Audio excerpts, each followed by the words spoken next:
This podcast contains potentially adult language, adult themes, definitely drinking, and possibly sexual context.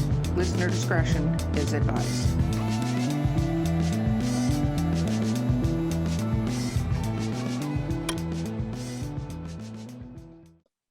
Welcome to Drinking with Authors, the literary briefs edition. I am your host, Erica Lance. My co-host today is C.R. Rice, and our amazing guest is Julie Valerie. Woo!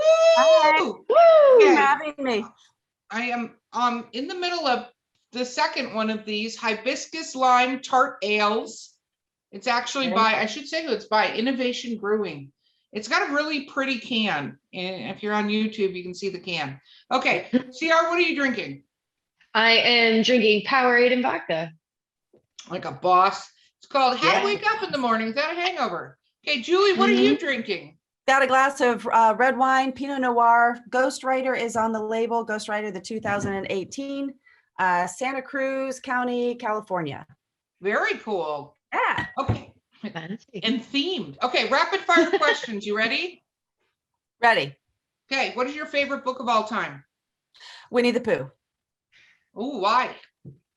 I read it when I was in college, and I had long since given up on the idea that stuffed animals were real and that they would actually talk to me. I got lost in the black ink on the white paper. The story was amazing. The characters came to life. I couldn't believe that I was being conned into believing that these were real characters, but they absolutely were through the magical, fictional reality of the pages. And when that wrapped up and Christopher Robin said goodbye to Winnie the Pooh and I was crying, I was like, what has just happened to me? I was a jaded college student in my 20s, and I was like, this is just not happening. Am I really believing that stuffed animals are talking to me again? Because that was a part of my life when I was a child, and I long left the 100-acre wood of my childhood. But here I am through fiction, believing again in stuffed animals talking. And I thought it was magic. There was an alchemy that happened. And I was like, whatever this is, whatever crafting a story is, I need to figure out how it's done and how you get somebody so convinced through the reading that there's actually all these stuffed animals. They all have their personalities and stuff. It's a beautiful piece of fiction. It's not what Disney picked up and produced. What I was reading was the original from Alan Alexander Milne, the original Winnie the Pooh from, the actual original story. I loved it. Yeah, Very and cool. I decided to be a writer. That's when I got serious and said, I want to learn the craft of fiction. I want to be a fiction writer. I want to learn what this is. That is awesome. Okay, what is your least favorite book of all time? I don't have one. I appreciate all books for what they are. I would say probably for me, if I didn't like the book, I just was the wrong reader for that book. I'm sure it's the right reader for somebody else. Do you finish books all the time? I do not. I don't know. Life is short and I've got so much going on. So if it's not a match for me, I understand that it's just not written for me. There's so many amazing books out there. And so I'll just find a book that speaks to me. And so, no, I'm okay stopping. I'm okay passing it on, but I won't speak bad of a book. I don't think that's good karma. I wouldn't do it. That makes sense. Do you like paper books or do you like print books? I love paper. I love smelling the books. I like it in my hands. I do read on my phone, and I do read ebooks, but nothing beats the physical, the real thing. I also love audiobooks. So I guess I'm consuming all different types, all the different formats. They're really good for different points in your life. You can drive, you can listen to a book while driving. So I wouldn't want to give up the audiobook. When I crawl in bed at night and the lights are out, I can't read the paperback. So I enjoy reading the ebook. But then again, phones run out of batteries, and sometimes it's just good to be outside in the fresh outdoors with the actual thing and holding the book in the paper. So, holding the book in your hands. So I think that I'm super grateful to have all the formats and I incorporate them in my life according to the situation. Very cool. Is your book an audiobook? It is. My book is on Audible, and it is available in audio. It's in 350 libraries, 400 for their libraries. And so they come in paperback and then in physical audio, but it's also available on Audible. They're available in worldwide in English speaking languages. So Canada, the United States, United Kingdom, Australia. Very cool. Yeah, published through Lake Union Publishing. Alicia Clancy is my amazing editor, and my agent is Joelle Del Borgo, and I sing their praises. They're great. Awesome. Chelsea, what's your question? If you had 3 wishes, what would they be? 3 wishes. And it can't be more wishes or Right. anything like that. Okay. Does it have to be Genie rule. Okay. And it has to be literary related or like No. Oh, Oh, anything. okay. 3 wishes. I wish young people didn't die. I wish we could all reach the age of 100 before we ever had to face that reality. I wish we lived longer than 100, but I wish that we could all live securely to the age of 100, not fearing that or experiencing that, especially for young people. So I would wish for longevity. I would wish for more kindness in the world, to tip the balance towards, the light and goodness instead of darkness. I would wish for the basic needs for everybody to be met so that everybody would know the blessing of shelter, clothing, and food on the table. Very, very cool. What is your favorite book to movie or TV show? What is your favorite book they've taken and made into a movie or TV show? My favorite script to TV would be Downton Abbey, but I didn't get to read the script, I think, until I don't even think they published that until after the whole movie had played out. That script is amazing.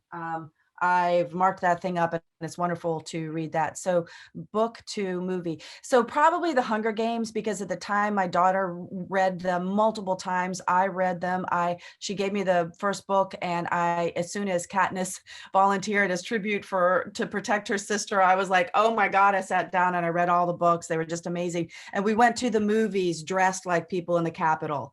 And I actually prepared food that matched the storyline. So I took brown paper bags and like scuffed them up and made them all super soft and crumpled and stuff. And I put in there like basil wrapped, goat cheese wrapped with basil leaves, because I think she eats that. And then there's a scene with her with Rue, and they're eating like really greasy a goose or something that they had hunted. I can't quite remember. So I had that in there. We didn't buy popcorn. We didn't buy sodas. I had like nuts and dried fruit and the kind of things that they would have to eat while they're trying to survive. And so we sat in the movie theater and basically ate the food out of the stories from the different chapters. And we were all dressed like the people in the Capitol, and our hair, and like we had our makeup and everything else. And it was just a blast with my daughter and a bunch of her friends. And I remember when we were getting ready to go into the theater, I said, you know what, this is so exciting. We've been waiting for this movie, but it's a little bit sad too, because Katniss Everdeen exists in all of our minds as a separate person. Like we have our own individual idea of what she looks like. District 13 looks different in my mind than it does their minds. And I knew that when we went through that threshold and we saw it on the big screen, the Katniss that was in my head when I was the reader has now become the actress Katniss. So I love when books go to screen, but I also recognize that it converts the characters into one character, one world. District 13 now in my mind, if I were to reread the books, I would see it the way I saw it on the film, and I would see Katniss the way she is on the film. And so a little something gets lost when a book goes to screen. I do believe the book is always better, but I also think that it is interesting that we all get narrowed into, now there's one Katniss for everybody. There's one Harry Potter.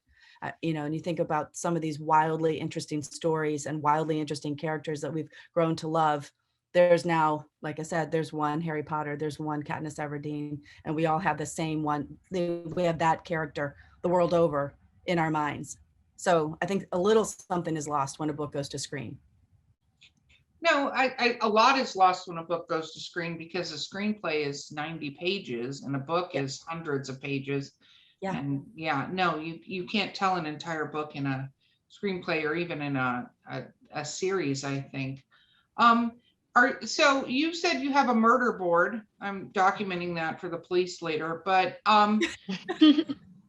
so you've plotted out how many books? I have, about 10, but I would say once you get around to book 7-ish, they get really loose. They're not very well formed. The ones that are closer, they're closer to me in terms of chronology of when I'm going to tackle them next, are more developed, I think, because it's on the horizon. So yeah, when this series came, the name of the series is the Village of Primm series, and it's based on a town. And so the town has a lot of different people in it. So it's not a series based on one person and one person's journey. There's a village full of people, and they're all connected, and they all have their secrets, their mysteries. And so it just naturally flew. When I was figuring out what all of their backstories were, I went just deep enough in their backstories when I realized this could fill a whole novel. This could fill a whole novel, and that's connected to this, and da da da da. And then I realized that what I was wanting to do was write a series instead of a standalone. That there was more to say than just the first book. And so, but you can't pull that off. You have to seed things that are coming up in future books and drop little seeds as you go along, so that when the reader is reading the story in book 4 or 5, which has not been written yet, they'll know this person by now, and they'll remember little things that were dropped along the way. So I have 30 poster boards that go around my wall, and the top half of the poster board is where I write all my notes of the current story that I'm writing. I use a lot of yellow Post-it notes. Bottom half of the poster board, I have these little boxes that represent the future books. And so when I know what's coming up in future books, and I make sure with a yellow stickum to develop a little seed from a future book, and I place it on the top half where I need to, so that when the time comes to tell the story of the third book or the fourth book or the whatever, I've already dropped the seeds in previous books. So that's part of the murder board for me. But also I'm just kind of a nerd about things. I like going super meta on things. And I do like studying the craft of fiction and the hero's journey and story structure and script writing and stuff. So I enjoy seeing how things are built. And so it just naturally led to murder board type of things. And probably people on YouTube might not know what we're talking about murder board. The concept in with there's like a murder mystery or something where they'd often put up like pictures and newspaper clippings, and then they would draw lines when they're trying to like solve a crime. It's like that, but I have that connecting people within the village and all of the things that happen and when they happened. You have to keep track of a lot. People's ages, when things took place. There's a lot of logistics to make sure you've got locked down. No, totally, I agree. So your first book that you burned in a pyre, I'm gonna actually call it a pyre now. I think it was burned in a pyre. What was that book about? That book was about an asparagus farmer, an organic asparagus farmer in Michigan. And it evolved into so many different directions. I ended up not pursuing it. It was a book that I wrote a long time ago. And it also involved offshore asparagus farming. And then it became asparagus canning operations that came in, and there was drugs instead of asparagus inside the asparagus containers, and she uncovers it, and there's a drug cartel, and then she's running across the border and blah, blah, blah. But it opens with her just being a small scale asparagus farmer in Michigan. Okay. And I have to ask. Okay. Wow. I know. That's why the book will never see the light of day. It was just like, it became just this. How did you arrive at that premise? Not that I'm just like, I'm going to write about asparagus farmers. Like, I don't even know how I'd have that conversation. Well, it's really funny. So there's a trade agreement, I guess about the time of NAFTA, or different trade agreements. Sometimes the countries will get favored nation status, and the US government will give favored nation status, will give certain benefits to countries that are developing. But what it often does is shut down an industry here in the States. So it wrapped up a lot of asparagus farming in the United States went into crisis mode, as did a lot of other farming in America. My family's from the Midwest. My dad was a farmer and everything else, not asparagus and not Michigan, but I have farmers in my extended family. And so some of it came from the pain of farmers when the price of, for example, asparagus is more affordable for the grocery stores to bring it in from Central America and South America than to get it locally. So it was kind of a local farm to table trade route, drug cartel across the border. There was a narco submarine in the storyline. She was running and she had to cross the border, and there was, then there's a DEA and then there's a ankle in a jar that was delivered to her, like crazy stuff. She used to put her like time capsules in mason jars and bury them on the farm. And it just the story got away from me. This is, like I said, the book that I learned to write basically by making mistakes. And the story just got too big and it just didn't need to see the light of day. But yeah, Wow. asparagus. I Okay, mean, I what kind of love want to read about this- asparagus gangsters. Yeah, I was Asparagus, like, yeah, you never know. It was so badass to be an asparagus farmer, but it's badass. yeah, I to be am an going to asparagus change farmer. professions. Screw this podcasting crap Yeah. and writing and publishing. I am going to go be an asparagus gangster. Asparagus, I'm telling you. I'm going to send people fucking jars of ankles and be like, Yes. what, how you doing? Bring it. You like that asparagus? Here's an ankle.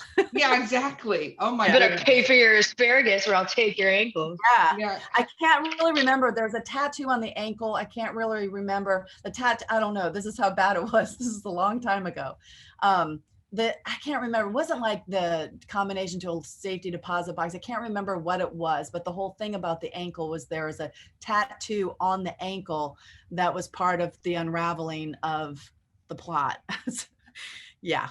So Wow. Good Okay. deal. Wow. That was Yeah. deep. That literally ankle in the jar turns them all. it Okay. burned. Yeah. Chelsea, it over burned. to you, my friend. What's yours? Well, I was going to ask, like, do you research when you write? But like, you clearly do because you just said that you went into everything. So, what is your worst habit that you have when you're writing, When I'm writing, or in general, whichever one is worst- better? Yeah, worst habit. I'm mean to myself. I need to be kinder. I'm very critical. I've got a certificate in editing from the people that produced the Chicago Manual of Style. So that was probably not a good thing for me to do, simply because I can just hyperanalyze the sentence too much. And I think I can spend too much time moving the words around in the sentence and too much time in the paragraph. And I often think to myself, did I make the paragraph better, the 30 minutes I was working on it, or was it fine the way it was? I'm constantly asking myself, like, get up and out of this paragraph and move on to the next one. But that comes from just intuitively, I just love writing. I like words. I love language. I like exploring things. And so I think I can needle down too much. I need to be kinder to myself, because I'll think, well, this isn't ready yet, or this isn't good enough yet. So keep working on it. And it probably is just fine if I could just let it go a little bit. So I would say, and I think a lot of writers have this issue. You've got your right brain, the right side of your brain, the left side of your brain, and one is analytical and one is creative. And very few things require both hemispheres to be working and communicating, but you need to be creative right brain while you're writing, and you have to be analytical left brain because you're working with grammar and sentence structure and parts of speech and everything else. So you have to use the analytical structure that you'd access on your left hemisphere to make it work on the page, but you don't want to compromise the right side with the creative energy and the voice and the fluid things and the things that, language and creative thought, etc. So they've got to be firing at the same time. They've got to be communicating. And I would think that sometimes I lean in one direction versus the other. And so it's like finding a balance and honoring the process. Do you write reviews? I used to. I read and reviewed 200 books in my genre while I was writing this book. So that was part of my market research and learning, the industry or learning, comp titles and learning what was on the shelves and what was selling and stuff. And I loved it, except that really quickly my reading life became dictated to me. I had a deadline now that had to do with reading, and this review was due at a particular time. And so sometimes I was reading faster than I wanted to because I needed to get the review written. And it also, my reading life consumed my writing time. And so I needed to say, stop. I would love to help everybody that's got a book coming out, and I want to, support you in any way I can. And reviews are very important to writers, but I was also trying to write my book. And so there was a couple of authors that I reviewed multiple books of theirs. And I thought, holy shit, I've just reviewed 3 of her books and I'm not done with mine yet. Why is that? Because I'm reading and reviewing everybody else's and I'm not protecting my writing life. And so there was a time where I was like, I can't do this anymore. Like, if what if I'm hit by a truck? What if my last day is tomorrow? I'm tired. I burned out. Like I said, my reading life was no longer my own. I was doing it really from a soulful place of kindness, of wanting to help others, but I wasn't helping myself. And I had to claim my goals. Like, why did I let that happen? Why did I allow myself to work really hard on behalf of others at the expense of myself, which sounds dramatic. I wish I hadn't even said that last sentence, because sounds really dramatic, but honestly, there was a lot. My husband was like, you're doing a lot of reading and not a lot of writing. I was writing sometimes 5 and 7 reviews a day, which means I'd wake up and have to read the book. And I also too didn't skim. Like I also was like, if I'm going to write a review, I'm going to read this book and I'm going to know this book and I'm going to do right by this author and do my very best at the review. And it wasn't just a little paragraph review or 3 sentences. No, it was like a thoughtful review of this book that just spent 5 to 6 hours reading. And I just was like, I got lost in it too much and I needed to shut it down.